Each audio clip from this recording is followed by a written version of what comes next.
नमस्कार साथियों।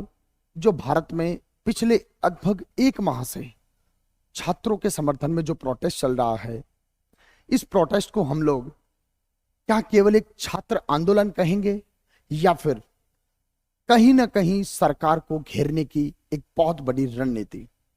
आइए साथियों, आज की इस कक्षा में हम लोग विश्लेषण करेंगे इस संपूर्ण घटनाक्रम का प्रारंभ से।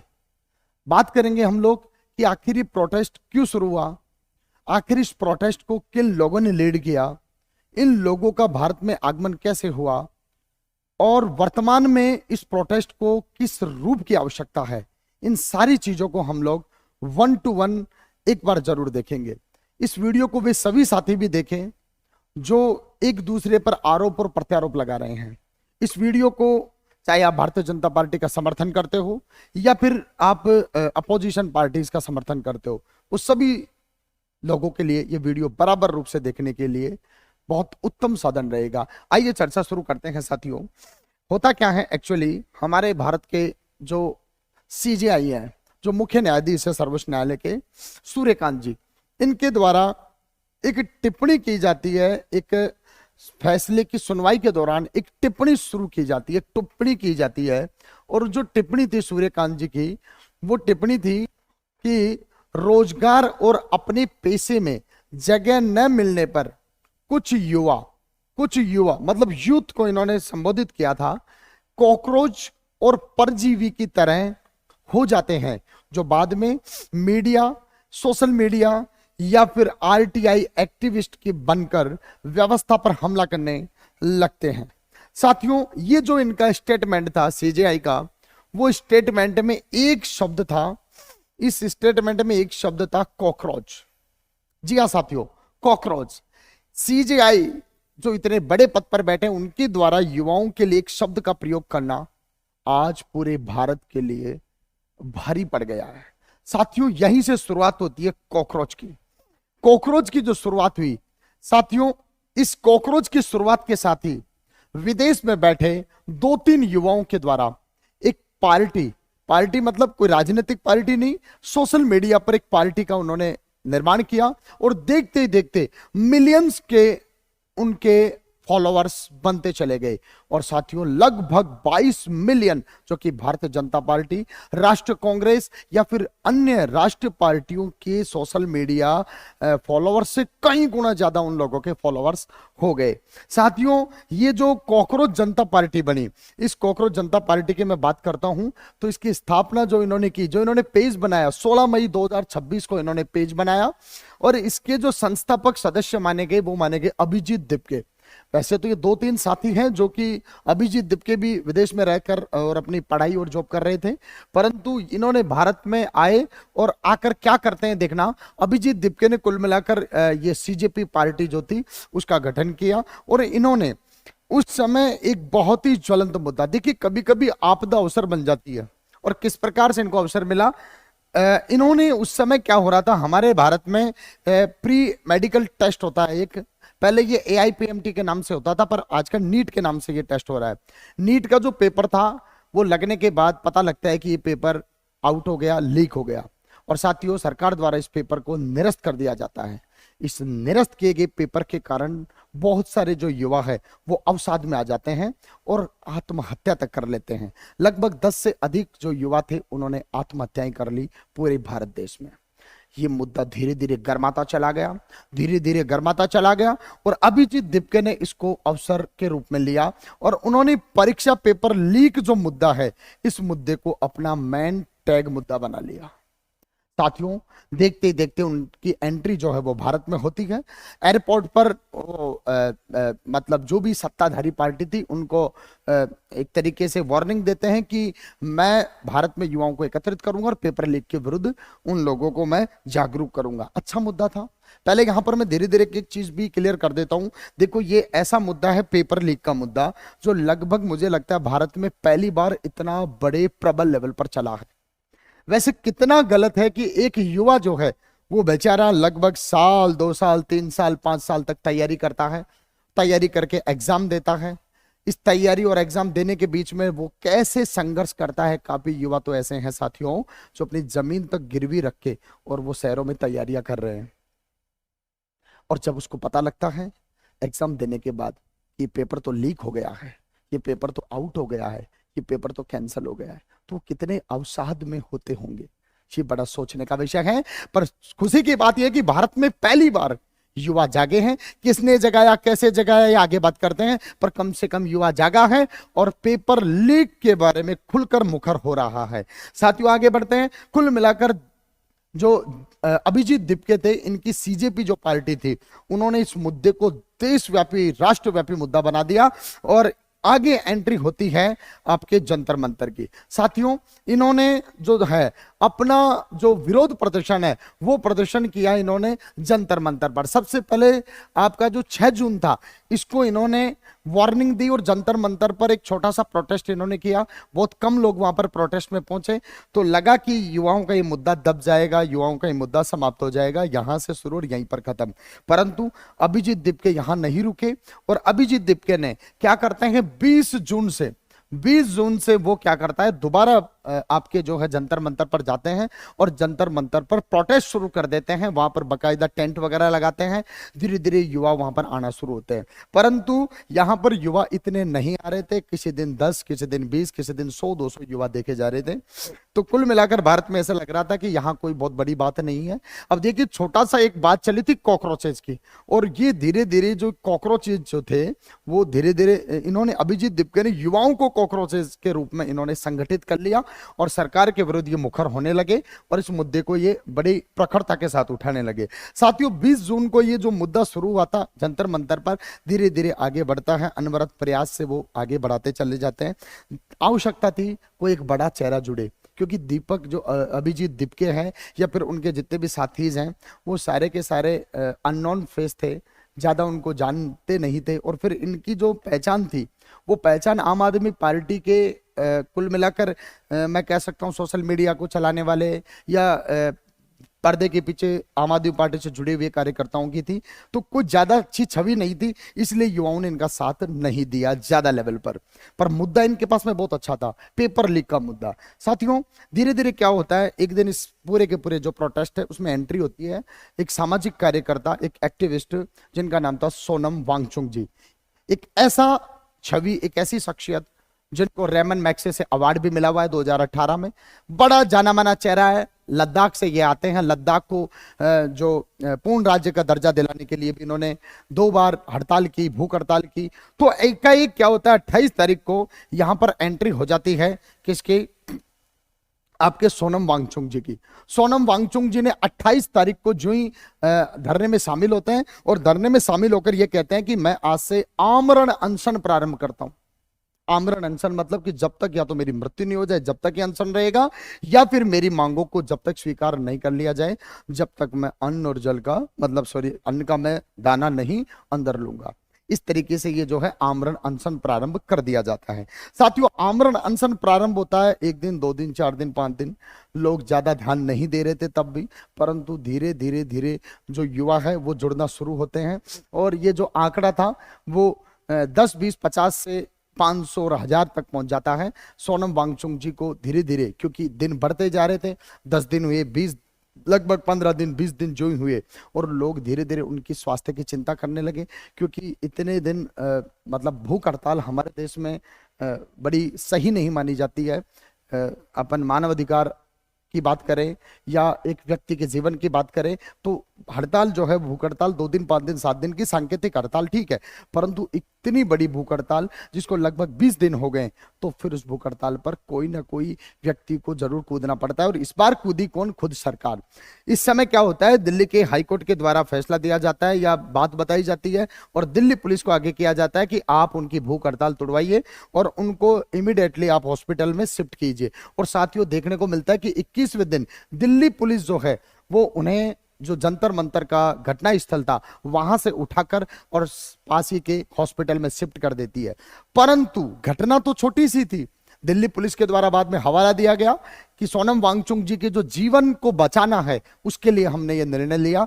और ये निर्णय हमने इसलिए लिया क्योंकि हाईकोर्ट के द्वारा, दिल्ली के हाईकोर्ट के द्वारा ये हमें आदेश दिया गया था कि आपको ये कार्य करना है। परंतु ये बहुत छोटा मुद्दा समझा था दिल्ली पुलिस ने, पर देखते ही देखते साथियों ये मुद्दा आग की जैसे फैल गया। और साथियों जो सोनम वांगचुक जी को वहां से उठाया जाता है तो उठाते जो सीजेपी पार्टी इसका प्रोटेस्ट का पूरा लीड कर रही थी, अभिजीत दीप के जो इस पूरे प्रोटेस्ट को लीड कर रहे थे, वो सोशल मीडिया पर अचानक से बड़ी लेवल पर बाइट्स देना शुरू करते हैं। और देखते ही देखते साथियों जंतर मंतर पर भीड़ का गुब्बार देखने को मिलता है। हजारों की संख्या में वहां पर भीड़ इकट्ठा होना शुरू हो जाती है। जैसे कि मैं बात बताऊं आप लोगों को कि ये 20 दिन की जो भूख हड़ताल थी, उसके बाद में 21वें दिन जो उनको उठाया गया था, उस दिन जो तारीख थी वो थी आपकी 18 तारीख, 18 जुलाई को उनको वहां से उठा दिया गया और दिल्ली हॉस्पिटल में क्या कर दिया गया, एडमिट करवा दिया गया। परंतु साथियों जो कि अभिजीत दिपके ने जंतर मंतर से इस सोनम वांगचुक जी को उठाने से पहले ही अनाउंस कर चुके थे कि 20 तारीख को हम जंतर मंतर से लेकर और संसद भवन तक एक प्रोटेस्ट हम लोग निकालेंगे, एक शांति मार्च हम लोग निकालेंगे। अब 20 तारीख का उन्होंने चयन क्यों किया, इस पर ध्यान देते हैं। क्योंकि 20 तारीख वो तारीख थी जिस दिन से संसद का मानसून सत्र प्रारंभ हो रहा था। जी हां, मानसून सत्र प्रारंभ होने का मतलब हो गया कि पूरे भारत देश की निगाहें उस समय संसद के निर्णयों पर रहती है, संसद पर रहती है। तो मतलब पूरे देश, पूरी दुनिया का जो ध्यान आकर्षित करने का एक बड़ा तरीका था सीजेपी पार्टी का। और सीजेपी पार्टी ने आह्वान किया भारत के युवाओं से कि आप अधिक से अधिक इस जो मार्च है उसमें आप शामिल हो और पेपर लीक के खिलाफ आप हमारी आवाज को मुखर करें और प्रबलित करें और बल दें। साथियों वो दिन भी आ गया। कुल मिलाकर हम लोग प्रवेश करके 20 जुलाई पर, 20 जुलाई को जो साथियों हैं वो हमारे यहां पर जंतर मंतर से जो है वो कूच प्रारंभ हुआ। किधर की ओर? संसद की ओर। संसद की ओर ये कूच प्रारंभ होता है और कूच जो ही प्रारंभ हुआ और धीरे धीरे जो युवा हैं वो संसद की ओर बढ़ने लगे। परंतु लोगों को विश्वास नहीं था कि कितनी भीड़ आएगी, कितने लोग आएंगे, कितने लोग जागरूक हैं। पर साथियों लोगों के अनुमान जो थे वो धरे के धरे रह गए, क्योंकि दिल्ली के जंतर मंतर पर जो थी उस दिन हजारों की भीड़ जो थी लाखों में तब्दील हो गई और एक बड़ा भीड़ जो थी वो वहां पर जुट गई। साथियों इतनी बड़ी भीड़ का जो अंदाजा था वो ना तो सरकार को था और ना ही सुरक्षा बलों को था। धीरे धीरे क्या होता है, ये जो भीड़ थी ये भीड़ संसद की ओर बढ़ना शुरू होती है। और इस भीड़ का नजारा आप देखिए, आप अपनी स्क्रीन पर इस भीड़ का नजारा देखिए कि क्या हुजूम था ये युवाओं का, जिनके अंदर एक बड़ा ही जोश था, बड़ा ही जुनून था कि देश में जो पेपर लीक चल रहा है इस पेपर लीक पर प्रतिबंध लगना चाहिए या फिर सरकार की कुछ ऐसी पॉलिसियां बननी चाहिए जिससे कि आपको कुछ एक अलग अल्टरनेट मिले, ये पेपर लीक की बीमारी ही समाप्त हो जाए। साथियों ये जो प्रोटेस्ट चल रहा था, ये जो शांति मार्च चल रहा था, धीरे धीरे अचानक से जो ही इस भीड़ ने बैरिकेड्स को तोड़ना शुरू किया और संसद की ओर ये जाने लगे, तो इस भीड़ पर अनियंत्रित हो गई थी ये भीड़, क्योंकि इस पर कोई बड़ा जो लीडर था वो इसको लीड नहीं कर रहा था।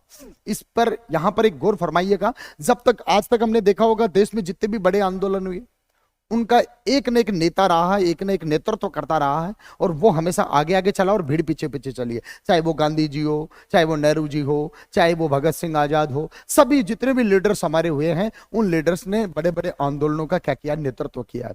परंतु यहां पर क्या हुआ, अभिजीत दीपके और जितने भी उनके साथी थे वो लोग इस आंदोलन से जब ये मार्च निकाला जा रहा था तब नदारद हो गए। और नदारद हुए तो युवा होते हैं, युवाओं ने क्या किया, जिधर आवश्यकता महसूस हुई, जिधर जाना हुआ उधर वो चलते चले गए। और यहां पर युवाओं के बीच में मैं एक और बात कहूंगा, इस जो नीट को प्रोटेस्ट कर रहे थे, जो युवा और जो विद्यार्थी इस नीट को प्रोटेस्ट कर रहे थे, इसमें हमें बहुत सारे वीडियो जैसे मिले जिनको देखकर यह लगता है कि इसमें बहुत सारे ऐसे लोगों की भी एंट्री हो गई थी जिनको एंट्री नहीं करनी थी। मतलब उन्होंने कहीं ना कहीं शांति मार्च को अशांति मार्च बना दिया। जो इनके द्वारा पुलिस वालों के ऊपर हाथ उठाना शुरू किया गया, पत्थर उठाने शुरू किए गए, गाली गलौज देना शुरू किया, और जो ही इतनी मर्यादाओं को तोड़ना शुरू किया, काफी वीडियोस तो ऐसे देखने को मिले हैं कि उन्होंने पत्रकारों के साथ भी बदसलूकी की है। एक महिला पत्रकार के साथ में बहुत सारे अब्यूजिंग इशारे किए गए, बहुत सारे पत्रकारों के ऊपर पत्थर फेंके गए। तो कुल मिलाकर वो सब कुछ हुआ जो नहीं होना चाहिए था वहां पर, क्योंकि वो शांति मार्च जो था वो एक सांकेतिक प्रदर्शन था, और इतना गजब प्रदर्शन हुआ था वो कि उसको देखकर मैं निश्चित रूप से कहता हूं कि इस पेपर लीक को लेकर बहुत बड़ा फैसला हो सकता था उस दिन। पर साथियों, धीरे धीरे ये शांति मार्च, मैंने बताया अशांति मार्च की ओर तब्दील हो जाता है, और आखिर में दिल्ली पुलिस के जो जवान थे उनको वहां पर लाठियां भाजना पड़ता है। और साथियों, धीरे धीरे जो लाठियां थी वो भयंकर रूप ले लेती है। और साथियों, क्योंकि उस समय जो था ये दिल्ली जो था वो एक तरीके से छावनी में तब्दील हो जाता है। दिल्ली जो ही छावनी बनती है, और जो ही वहां पर लाठी चार्ज होता है, और उस लाठी चार्ज में जो है वो केवल लाठी चार्ज ही नहीं, वहां पर आंसू गैस के गोले भी दागे गए। लाठी चार्ज तो हुआ ही हुआ, वहां पर उस लाठी चार्ज में बहुत सारे जो युवा थे वो भी घायल हुए, और बहुत सारे पुलिसकर्मी भी घायल हुए। पुलिसकर्मी इसलिए घायल हुए क्योंकि मैंने बताया कि उस भीड़ में बहुत सारे गलत लोग भी शामिल थे। प्रोटेस्ट करने वाले लोग तो थे ही थे, पर उस भीड़ तंत्र में ऐसे लोग भी थे जो उस कहीं ना कहीं उस आंदोलन को सफल नहीं होने देना चाह रहे थे। उस मार्च को वो जो है वो शांतिपूर्वक मार्च नहीं बनने देना चाह रहे थे। साथियों, होता क्या है, देखते ही देखते जो भीड़ थी वो आगे बढ़ती जा रही थी, लाठीचार्ज उन पर होते जा रहा था, और साथियों इस प्रकार से जो है वो भीड़ जो थी वो धीरे धीरे शाम तक होते इतर बितर होने लगी। परंतु सरकारों के कानों तक ये बात पहुंच गई कि साहब, हमने जो मुद्दा उठाया है वो देश का बहुत व्यापक और बहुत क्रांतिकारी मुद्दा है, क्योंकि देश का जो युवा है, युवा जिस ओर बदलता है, युवा जिस ओर बहता है, उस ओर सरकारें, उस ओर जो आपका शासन है उसको बहना पड़ता है। अब की बार युवा जो है वो पेपर लीक के खिलाफ था। तो साथियों, शाम होते होते सरकार से लोग जवाबदेहिता मांगने लगे, लोग जो थे वो सरकार के विरुद्ध मुखर होने लगे। तो आपकी कॉकरोच जनता पार्टी जो है उन्होंने कुछ मांगे रखी कि हमें सरकार से क्या चाहिए, हम चाहते हैं कि सरकार हमसे आकर बात करे, हमसे मिले और हमारे मुद्दे जाने। तो वहां पर जो उनका मुद्दा था, उनकी जो मांग थी, बहुत सारी मांगे उन्होंने रखी, और इन मांगों की बात करूं तो सबसे बड़ी मांग थी धर्मेंद्र प्रधान का इस्तीफा। जी हाँ, शिक्षा मंत्री जो है धर्मेंद्र प्रधान, उनका इन्होंने इस्तीफा मांगा कि इस पूरे के पूरे जो मुद्दा है इसके लिए काउंटेबिलिटी जो है वो सुनिश्चित की जानी चाहिए, और इसके लिए जिम्मेदार जो है वो धर्मेंद्र प्रधान को होना चाहिए, और धर्मेंद्र प्रधान का हमें क्या चाहिए, इस्तीफा चाहिए। सही बात भी है, क्योंकि बहुत सारे युवाओं का भविष्य इसको लेकर बर्बाद भी हुआ। परंतु आगे बात करेंगे अपन और सारी चीजें की। दूसरी जो इनकी मांग थी वो मांग हुई कि पीड़ित जितने भी परिवार हैं, मतलब जिन परिवारों में बच्चों ने नीट पेपर लीक होने से आत्महत्याएं करी, उन परिवार के लोगों को 1 करोड़ रुपए का क्या मिलना चाहिए, मुआवजा मिलना चाहिए, सहायता मिलनी चाहिए। ये भी सही मांग थी, क्योंकि हमारे राजस्थान के शेखावाटी का एक घर था, एक परिवार था जिसमें एक बच्चा, शायद 3 बहनों में एक भाई था, वो उसने आत्महत्या कर ली। परिवार वालों ने जमीन गिरवी रख के उस बच्चे को नीट की तैयारी करवाई थी, नीट की पढ़ाई करवाई थी। तो ऐसे परिवार को संबल मिल जाए तो बहुत अच्छा हो, और इन्होंने अच्छा मुद्दा उठाया। एक मुद्दा इन्होंने उठाया कि सोनम वांगचुक जी को जो आप लोगों ने एक तरीके से अरेस्ट किया है, एक तरीके से इनको आपने किडनैप करके वहां हॉस्पिटल में भर्ती कराया, ये सीजेपी कह रहा है। तो बोले उनको आप रिहा करो और उनको पुनः वापस कहां पहुंचाओ, आप जंतर मंतर पे पहुंचाओ। एक इन्होंने और मांग रखी कि साहब, शिक्षा व्यवस्था जो है उसमें सुधार होना चाहिए, क्योंकि वर्तमान में जो है पूरी की पूरी परीक्षा और शिक्षा प्रणाली पारदर्शी नहीं है। इसमें कभी पेपर लीक हो जाता है, कभी पेपर में क्वेश्चन गलत छप जाते हैं। ये भी बहुत बड़ा मुद्दा है साथियों। मैं मतलब चाहे वो कोई सा बोर्ड हो, चाहे वो एसएससी हो, चाहे वो आरपीएससी हो, या किसी भी स्टेट की पीसीएस हो, जितने भी ये मतलब बोर्ड हैं जो पेपर करवाते हैं, पेपर आयोजित करते हैं, पेपर बनवाते हैं, कितने बड़े शर्म की बात है कि इनमें मतलब इन लोगों से 150% सही तैयार नहीं हो सकते। चाहे वो मैं इस मतलब पर्टिकुलर एक स्थान के एक जगह विशेष की या किसी समय विशेष की बात नहीं कर रहा हूं। 2004, 5, 6, 7 से लेकर और 2026 तक ये बराबर होते आ रहा है कि जब 150 प्रश्नों का एक पेपर बनता है, उस एक 150 प्रश्न के पेपर में 10-10, 15-15 प्रश्न जो है वो गलत डाल दिए जाते हैं।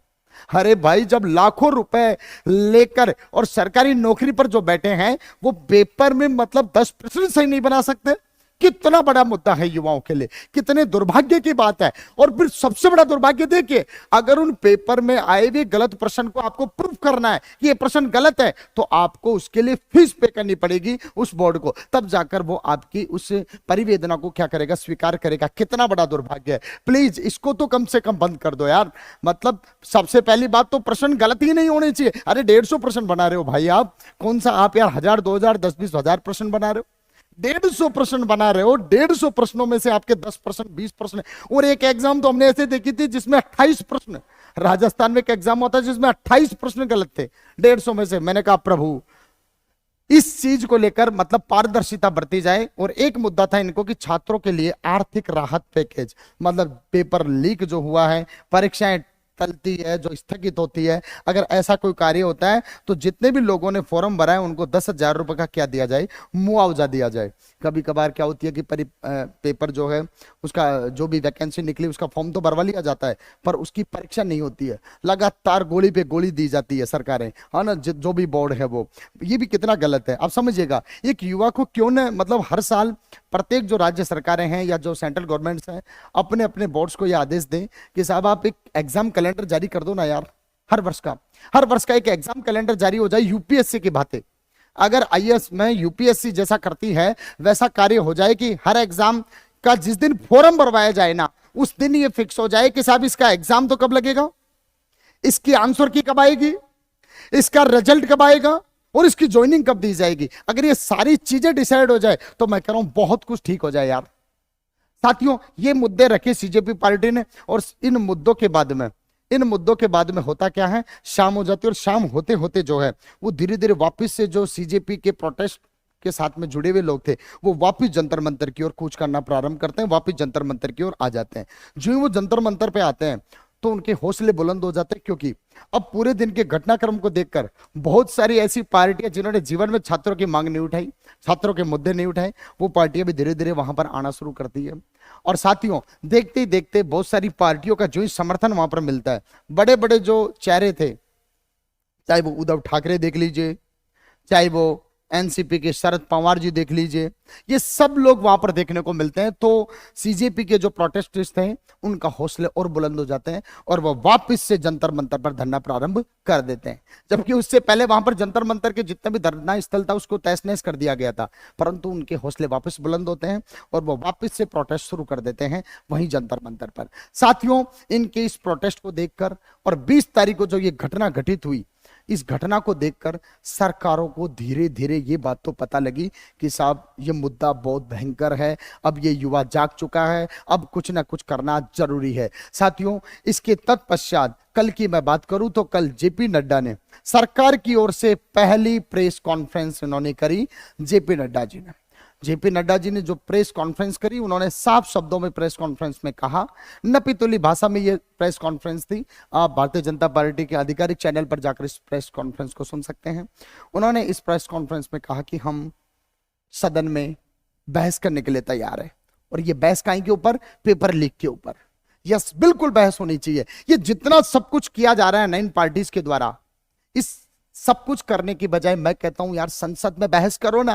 अरे कोई तो ऐसा उपाय मिलेगा कि पेपर लीक ना हो, कोई तो ऐसा मुद्दा मिलेगा, कोई तो ऐसा उपाय मिलेगा, कुछ तो ऐसा होगा यार। मतलब देखो, बहुत बड़ी समस्या है। जैसे अपना अगर मान लीजिए कोई रेलवे कोई भर्ती करवा रहा है, एसएससी कोई भर्ती करवा रहा है, तो आप उसमें समझिएगा 40 से 50 लाख बच्चे शामिल होते हैं ओवरऑल इंडिया से। तो 50 लाख बच्चों के बीच में पेपर को प्राइवेट बना के रखना, वो पेपर लीक ना हो, ये बड़ा चैलेंज है वैसे। क्योंकि पेपर लीक आज से नहीं हो रहा है कि 2026 में पहली बार नहीं हुआ भाई, 2007 से पेपर लीक हो रहे हैं। 2007 में हुआ, 9 में हुआ, 10 में हुआ, 12 में हुआ, 14 में हुए, और लगातार पेपर लीक हो रहे हैं। तो पेपर लीक कोई बहुत नया मुद्दा नहीं है, मुद्दा पुराना है, परंतु आज तक इस मुद्दे पर कोई चर्चा ही नहीं हुई ना। पहली बार हो रहा है कि चर्चा हुई और सरकार को प्रेस कॉन्फ्रेंस करनी पड़ी। प्रेस कॉन्फ्रेंस करने के बाद में लगभग सरकार का जो सकारात्मक रुख लोगों के सामने आया कि हाँ, अब सरकार बात करने के लिए तैयार है, अब बात होनी चाहिए। तो सबसे बड़ी बात तो यह है कि वास्तव में संसद में बहस होनी चाहिए, क्योंकि संसद में जितने सदस्य बैठे हैं ना, वो कोई सादा सदस्य नहीं है यार। अपने अपने जीवन में बहुत बड़ा एक ओहदा लेकर बैठे हैं, बहुत ज्ञान लेकर बैठे हैं। उन लोगों में कम से कम इतना तो होगा कि यस, सरकार में हम लोग इस प्रकार की एडवाइजरी कुछ दें, कुछ सलाह दें, मिलजुल कर कुछ ऐसा किया जाए जिससे इस पेपर लीक के जो ये चल रहा है इसको कम से कम बंद कर दिया जाए, ताकि युवा जो है उनके सपने नहीं टूटे। और साथियों, आज बहुत बड़ी खबर देश के लिए आई। आखिरी पड़ाव में मैं चलता हूं इस घटना के। बहुत बड़ी खबर आई क्योंकि जो भारत के प्रधानमंत्री हैं नरेंद्र मोदी जी के द्वारा लगभग 1 माह पश्चात एक ट्वीट आया आज, और इस ट्वीट को मैं एक बार पढ़ देता हूं। इन्होंने ट्वीट में कहा कि पेपर लीक के सभी मामलों में दोषियों को जल्द से जल्द कठोर दंड देने के लिए, केस के त्वरित निस्तारण के लिए फास्ट ट्रैक कोर्ट्स का गठन किया जाएगा। मतलब इन्होंने अपने ट्वीट की जो मुख्य बात बताई वो बताई कि हम लोग एक ऐसा सिस्टम जनरेट कर रहे हैं जिससे फास्ट कोर्ट जो है, फास्ट ट्रैक जो कोर्ट है वो हम लोग अलग से स्थापित करेंगे। केवल और केवल वो वहां पर पेपर लीक की सुनवाई होगी, और वो सुनवाई लगभग जो है वो 2 महीने के अंदर अंदर कंप्लीट उसको प्रोसेस कर दिया जाएगा। परंतु साथियों, ये ट्वीट तो खैर बहुत अच्छी चीज है कि नरेंद्र मोदी जी ने युवाओं की सुनी और आखिर में बच्चों के लिए उन्होंने सोचकर और ये ट्वीट किया। परंतु केवल फास्ट ट्रैक कोर्ट में इस मुद्दे को ले जाने से, हल करने से कुछ नहीं होने वाला मेरे भाइयों। जब तक सब कुछ ठीक नहीं होगा, जब तक ये पेपर लीक बंद ही क्यों ना हो जाए, क्योंकि फास्ट ट्रैक कोर्ट में ले जाने से क्या उन सपनों को वापस लौटाया जा सकता है जो सपने अपना दम तोड़ चुके हैं। साथियों, अपनी जो राय है वो राय कमेंट बॉक्स में जरूर आप दीजिएगा कि मैंने ये पूरा मुद्दा आपके सामने रखा है कि क्या ऐसे उपाय हैं, क्या ऐसे सजेशंस हैं जिनको हम सरकार तक रख पाएं। हम लोग सरकार तक ये बात मेल्स के माध्यम से पहुंचाएं, पत्रों के माध्यम से पहुंचाएं, पोस्ट कार्ड हम लोग लिखें। मैं तो ये कहता हूं हर राज्य से, हर जिले से कुछ पोस्ट कार्ड जाने चाहिए प्रधानमंत्री आवास पे, प्रधानमंत्री कार्यालय में, संसद में, कि साहब इस पेपर लीक को रोकना कैसे है, इसकी क्या प्लानिंग हो, और इस पेपर लीक ना हो इसके लिए हमारी क्या योजना होनी चाहिए। मैं इंतजार करूंगा आप सभी के कमेंट्स का। धन्यवाद। जय श्री राम।